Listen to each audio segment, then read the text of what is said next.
The ongoing conflict in the Middle East is currently destabilizing global trade routes and heavily disrupting raw material supply chains.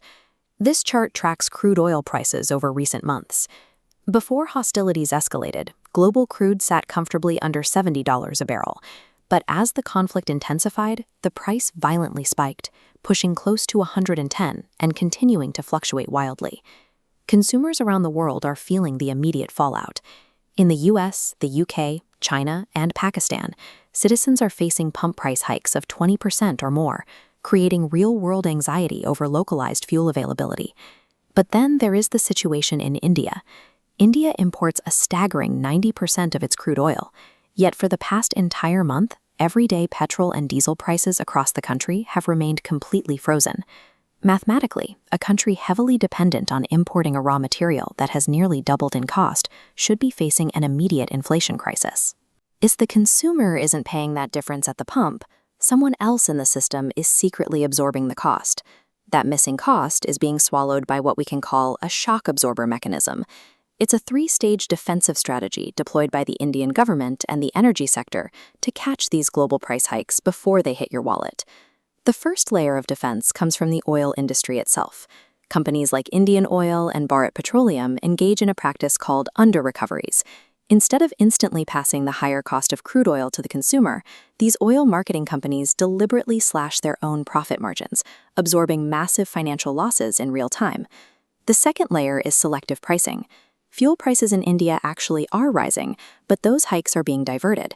If you look at the industrial diesel used by factories, or the premium petrol sold at higher-end stations, those costs have already gone up.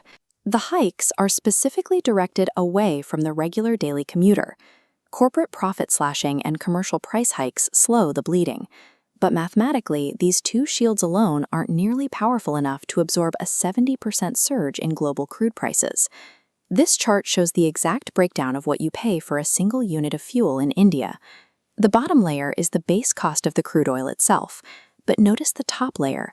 Historically, more than half the retail price you pay at the pump was entirely made up of taxes, specifically central excise duty and state VAT stacked on top. For years, the government defended these unusually high taxes by arguing they were building a financial cushion.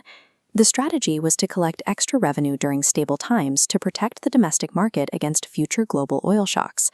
Now, that cushion is being deployed. The central government took its massive 32 rupee excise duty on diesel and completely erased it to zero. At the same time, the central tax on regular petrol was slashed down to a mere 3 rupees per liter. This represents the largest fuel tax cut the country has executed in recent years. So the final price at the pump hasn't changed, because the government surgically compressed its own tax revenue to perfectly offset the swelling base cost of global crude oil. But giving up that much tax revenue comes with a massive hidden consequence. By absorbing this cost, the government is dramatically expanding its fiscal deficit, facing an estimated revenue loss of over 1.5 lakh crore annually.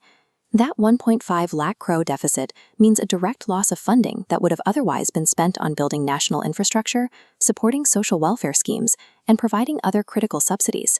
And there is a ticking clock on this strategy.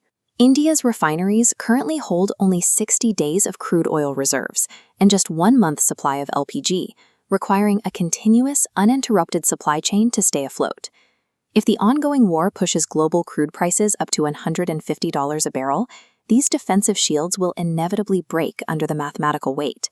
If that happens, retail pump prices could violently surge to match the global reality. Slashing taxes is a temporary financial band-aid. It doesn't cure India's foundational vulnerability of importing 90% of its energy needs. The only long-term defense against global geopolitical shocks is a massive, aggressive transition away from fossil fuels entirely, scaling up independent renewable energy sources like solar power. Accelerating the adoption of electric vehicles and building out the charging infrastructure is a critical pillar of removing this macroeconomic hostage situation. Until India achieves true energy independence, its domestic economy will always carry a hidden vulnerability, paying a heavy, invisible price every time a conflict breaks out across the globe.